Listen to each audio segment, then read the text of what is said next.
نحمده ونصلي ونسلم على رسوله الكريم وعلى آله وأصحابه أجمعين أما بعد فأعوذ بالله من الشيطان الرجيم بسم الله الرحمن الرحيم ما كان محمد أبا أحد من رجالكم ولكن رسول الله وخاتم النبيين وكان الله بكل شيء عليما صدق الله العلي العظيم۔ میں عوام اہل سنت سے مخاطب ہوں۔ اللہ کا لاکھ لاکھ شکر ہے کہ اللہ تعالیٰ نے مجھے یہ ہمت دی، یہ توفیق دی کہ میں نے نبی اکرم صلی اللہ علیہ وسلم کی عزت و عظمت کی خاطر عقیدہ اہل سنت کی خاطر جگہ جگہ جا کر اپنے عقیدے کا دفاع کیا ہے۔ مجھے اگر کسی کے گھر بھی جانا پڑا تو میں وہاں بھی گیا ہوں، کسی کی مسجد میں جانا پڑا تو میں وہاں بھی گیا ہوں، پیچھے نہیں ہٹا۔ اور یہ اللہ ہی کا کرم ہے، وگرنہ میرے اندر کیا چیز ہے، اس نے مجھ ناچیز سے یہ کام لیا اور ہر میدان میں اللہ نے مجھے فتح عطا فرمائی، نصرت سے سرفراز فرمایا۔ ایک بہت بڑا فتنہ ہے، فتنہ قادیانیت۔ میں یہ بات بیان کرتے ہوئے بھی شرم محسوس کرتا ہوں کہ ہمارے علماء اہل سنت کو، عوام اہل سنت کو اس فتنہ کی خطرناکی کا ابھی تک اندازہ ہی نہیں کہ یہ کتنا خطرناک فتنہ ہے۔ جوش خطابت میں آ کر ایسی باتیں کر جاتے ہیں جن سے قادیانیوں کے فتنے کو طاقت ملتی ہے۔ یہ بات کہہ دینا کہ نبی اکرم صلی اللہ علیہ وسلم کو نبوت تو عالم ارواح میں ملی تھی، یہاں صرف اعلان ہوا تھا، یہاں نبوت نہیں ملی تھی۔ اسی نبوت کی جو عالم ارواح میں ملی تھی، اسی کی ڈیوٹی سرکار نے یہاں سے شروع کی۔ یہ تو بہت خطرناک بات ہے۔ ایک نے سوال کیا تھا مجھ پر، الحمدللہ میں نے تو اس کا مکو ٹھپ دیا تھا۔ اس نے مجھ سے پوچھا تھا کہ نبی کریم علیہ السلام کو نبوت تو ملی عالم ارواح میں، پھر 1,24,000 نبی بعد میں آئے، بعد میں بنے، تو ان کے نبی بننے سے اگر سرکار کی ختم نبوت میں فرق نہیں پڑتا تو ایک مرزا غلام محمد قادیانی صاحب کے ہی آنے سے ان کے نبی بننے سے ختم نبوت میں فرق پڑے گا؟ تو وہ علماء جو اس پر اصرار کرتے ہیں کہ نہیں نبوت وہاں ملی تھی، اعلان یہاں ہوا تھا، وہ اس بات پر تو غور کریں انہوں نے کس طرح خطرناک طریقے سے قادیانیت کے فتنے کو انجانے میں بھول پنے کے اندر انہوں نے ہوا دی ہے۔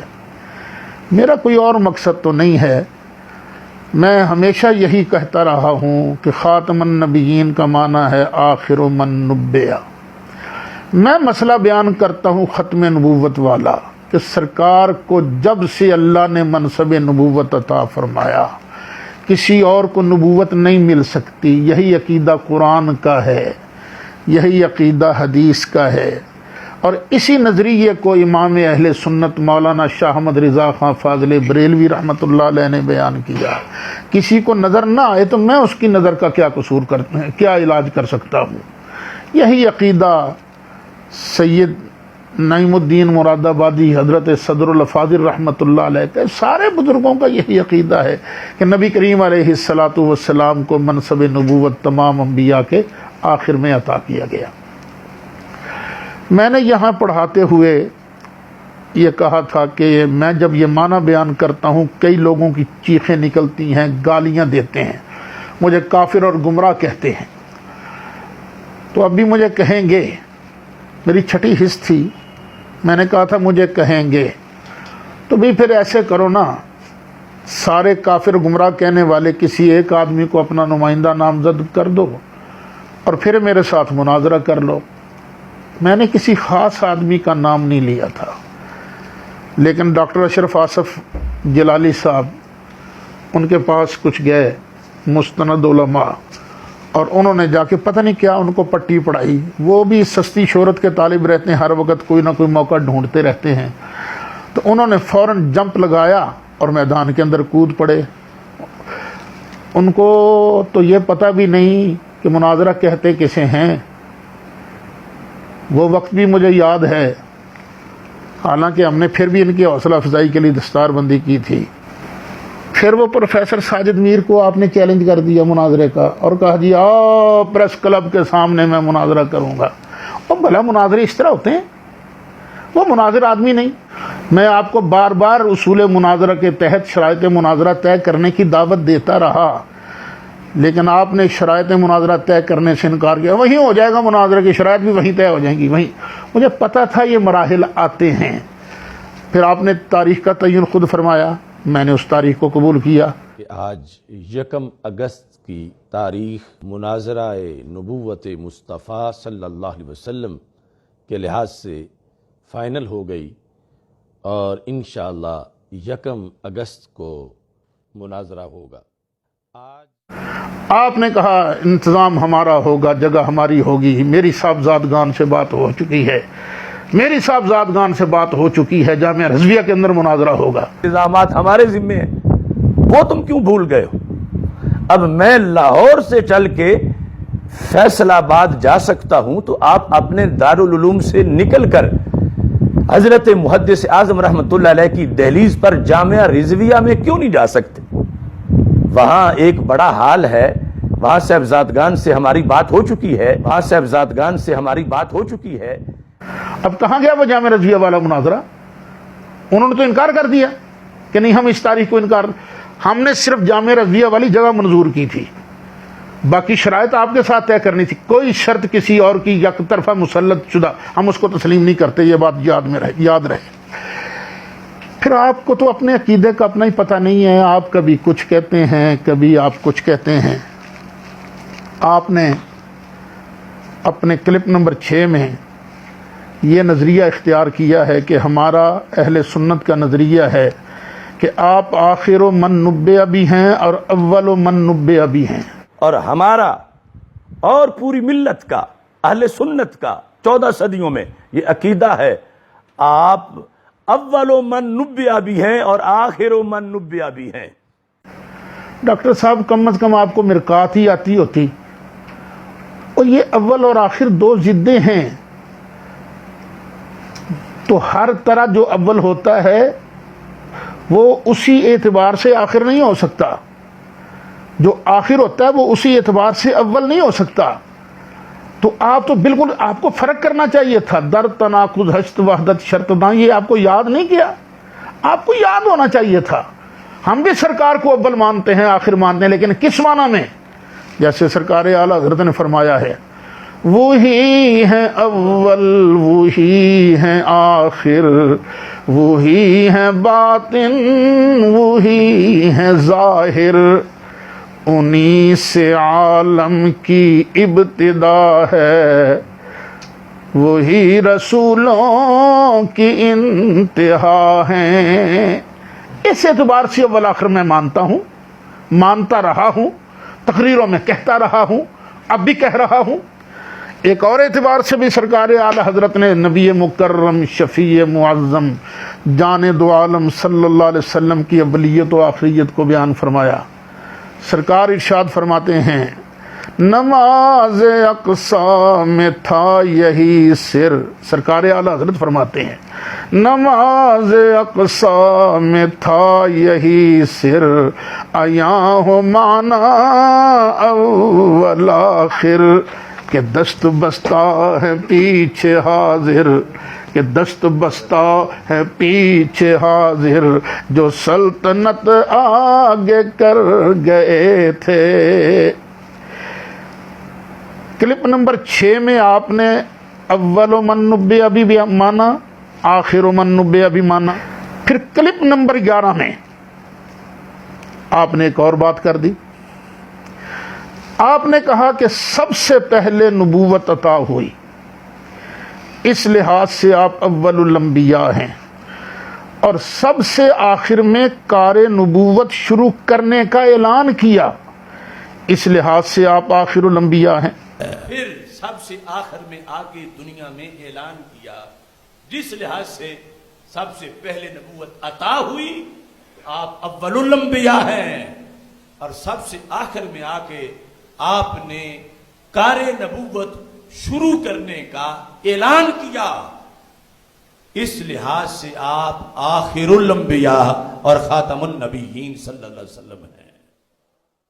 یعنی آخر الانبیاء آپ نے صرف اعلان کے معنی میں لیا ہے، ملی وہاں تھی، یہاں سے نبوت کی ڈیوٹی شروع ہونے کا سرکار نے صرف اعلان کیا ہے۔ پھر آپ بھی عجیب آدمی ہیں، بعثت کا معنی بھی آپ نہیں کرتے، حالانکہ آپ سے پوچھا گیا تھا، پھر کبھی کہہ دیتے ہیں بعثت کا معنی اعلان کرنا۔ یہ جو آپ کا کلپ نمبر 11 ہے، اس کو آپ نے اگر غور سے سنا ہوتا تو آپ نے کتنا بلنڈر فرمایا ہے کہ نبی کریم علیہ السلام کی بعثت 2 مرتبہ ہوئی۔ قرآن کے نقطہ نظر سے یہ ہوگا کہ وہ بعثت بھی ثابت ہے، یہ بعثت بھی ثابت ہے، وہ آغاز بیان کرتی ہے، یہ ختم نبوت بیان کرتی ہے۔ اب یا تو بعثت کا معنی کرو نبی بنانا، اگر بعثت کا معنی ہے نبی بننا تو سرکار 2 مرتبہ نبی بنے، ایک وہاں نبی بنے، ایک یہاں نبی بنے، اور پھر یہ بھی آپ کو ڈیفائن کرنا پڑے گا کہ وہاں کی نبوت ظنی ہے یا قطعی، یہ جو میں گل آپ سے بار بار پوچھتا رہا ہوں، اور یہاں کی نبوت ظنی ہے یا قطعی، 2 نبوتیں آپ نے مانی نا۔ اگر آپ مانا کرتے ہو بعثت کا اعلان، جیسا کہ کرتے ہو، آپ بعثت کا معنی اعلان کرتے ہو، قبل ان ابعث میں نبی، بعثت کا معنی اعلان ہے، تو پھر نبوت تو کہیں بھی نہیں ملی، وہاں بھی اعلان ہوا، یہاں بھی اعلان ہوا۔ ڈاکٹر صاحب ایسے نہیں کرتے۔ بس میں آج سے آپ سے بات ختم کر رہا ہوں، کلوز کر رہا ہوں، میرے پاس اتنا ٹائم نہیں ہے۔ آپ نے میرے ساتھ تاریخ طے کی کہ آج 1 اگست کی تاریخ مناظرہ نبوت مصطفیٰ صلی اللہ علیہ وسلم کے لحاظ سے فائنل ہو گئی، اور انشاءاللہ 1 اگست کو مناظرہ ہوگا۔ پھر تاریخ سے بھاگے، جگہ طے کی۔ میں نے ساتھ جو یہ کہا تھا کہ انتظامات ہمارے ذمے ہیں، وہ تم کیوں بھول گئے ہو؟ اب میں لاہور سے چل کے فیصل آباد جا سکتا ہوں تو آپ اپنے دارالعلوم سے نکل کر حضرت محدث اعظم رحمۃ اللہ علیہ کی دہلیز پر جامعہ رضویہ میں کیوں نہیں جا سکتے؟ وہاں ایک بڑا ہال ہے، وہاں صاحبزادگان سے ہماری بات ہو چکی ہے، اور پوری حفاظت کے ساتھ وہاں پر مناظرہ ہوگا انشاءاللہ۔ تو آپ مہمان بن کے وہاں پر تشریف لے آئیں، اور وہاں پر اللہ کے فضل سے مناظرہ ہوگا۔ لہٰذا یہ ہم نے قبول کرتے ہوئے چیلنج یہ کہا تھا کہ جگہ فیصلہ آباد میں ہوگی، تعین ہم کریں گے، انتظامات ہم کریں گے۔ جگہ سے آپ بھاگے۔ اب لا یلدغ المؤمن من جحر واحد مرتين، آپ کسی اور کے ساتھ اپنا شوق پورا کیجئے، آپ کو تو عادت ہے شرارت کرنے کی۔ اب آخر میں میری مفتی منیب الرحمان صاحب سے اور استاد محترم حضرت مولانا سید حسین الدین شاہ صاحب سے گزارش ہے، اور یہی گزارش حضرت مولانا محمد الیاس رضوی صاحب سے بھی ہے، جو کہ تنظیم المدارس کی الیکشن کمیشن کے چیئرمین ہیں۔ ان سے گزارش ہے کہ آپ براہ کرم 5 ان علماء کا ایک پینل بنائیے، وہ علماء جو غیر جانبدار ہوں، جانبدار نہ ہوں۔ مجھے کراچی بلا لیں، پنڈی بلا لیں، میں ان کے سامنے اپنا موقف رکھ دیتا ہوں، اپنا دکھ رکھ دیتا ہوں کہ اس لیے میں یہ بات کر رہا ہوں تاکہ قادیانیوں کو تقویت نہ پہنچے۔ پینل بنائیں علماء کا، میں ان کے سامنے حاضر ہو کر ان کی عدالت میں پیش ہو کر میں اپنا موقف پیش کروں گا۔ اگر وہ مجھے کہیں کہ نہیں یہ نظریہ تیرا کفر ہے، گمراہی ہے، تو لا الہ الا اللہ محمد رسول اللہ میں پیچھے ہٹ جاؤں گا، اللہ اعلان توبہ کروں گا، کیونکہ مجھے تو اپنے اللہ کی رضا چاہیے۔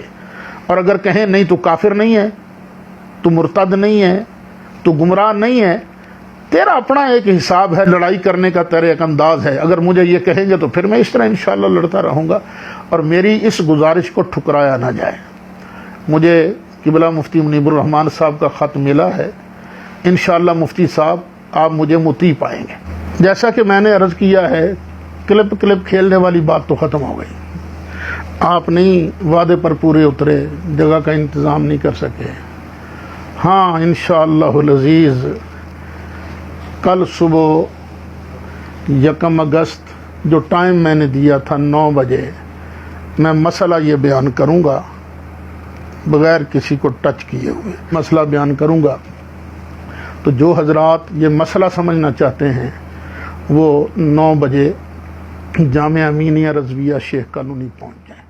ایک نہایت ضروری بات میں عرض کرنا چاہتا ہوں کہ میں نے اپنی حد تک اس مسئلہ کو حل کرنے کے لیے سر توڑ کوششیں کی ہیں، لیکن مجھے کوئی حوصلہ افزا جواب نہیں ملا، بلکہ یہی اندازہ ہوا کہ مقصد مسئلے کا حل نہیں ہے، مقصد سعید اسد کی تذلیل ہے۔ تو میں یہ سوچ رہا ہوں کہ 1-2 دن کے اندر میں یہ ساری تفصیلات عوام اہل سنت کے سامنے رکھ دوں کہ اس مسئلے کو حل کرنے کے لیے میں کہاں تک گیا ہوں، تاکہ فیصلہ آپ خود کر سکیں، پھر اللہ کی بارگاہ میں آپ جواب دے سکیں۔ اس کلپ کا انتظار فرمائیے گا۔